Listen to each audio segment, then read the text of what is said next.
అందరికీ నమస్కారం అండి. మాఘపురాణం 7వ అధ్యాయము. మృగశృంగుడు యమును గూర్చి వ్రతమాచరించుట.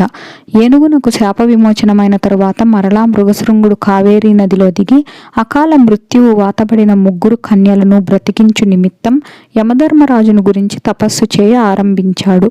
నిశ్చల మనస్సుతో తదేక దీక్షతో యమును గూర్చి ధ్యానించుచుండగా మృగశృంగుని కఠోర దీక్షకు యముడు సంతసించి ప్రత్యక్షమై, మృగశృంగ, నీ కఠోర దీక్షకు పరోపకార పరాయణతకు నేను ఎంతయో సంతసించి తిని.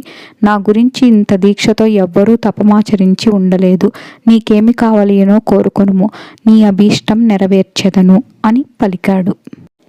ఆ పలుకులు విని మృగశృంగుడు కన్నులు తెరిచి చూడగా యముడు తన ఎదుట నిలబడి ఉన్నాడు. వెంటనే చేతులు జోడించి, మహానుభావ, ఎంతటి తపస్శాలురకైనను దర్శనమివ్వని మీరు నాబోటి సామాన్యునికి మీ దర్శనమిచ్చుట నా పూర్వజన్మ సుకృతం తప్ప వేరు కాదు. అకాల మరణమునకు పాల్పడిన ఆ 3 కన్యలను బ్రతికించి నన్ను సంతృప్తిని చేయమని ప్రార్థించాడు.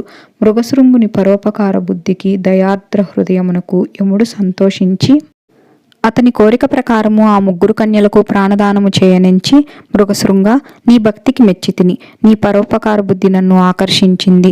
నీకు జయమగుగాక అని యముడు దీవించగా, మహాపురుష, మిమ్ము సంతోషపెట్టుట సామాన్యమైనది కాదు. మిమ్ము స్తోత్రము చేసిన వారికి, మీ స్తోత్రము విన్నవారికి జరామరణములు కలుగవు. అట్టి వారికి అన్ని విధములా శుభములు కలుగునట్లు అనుగ్రహింపుము అని ప్రార్థించాడు.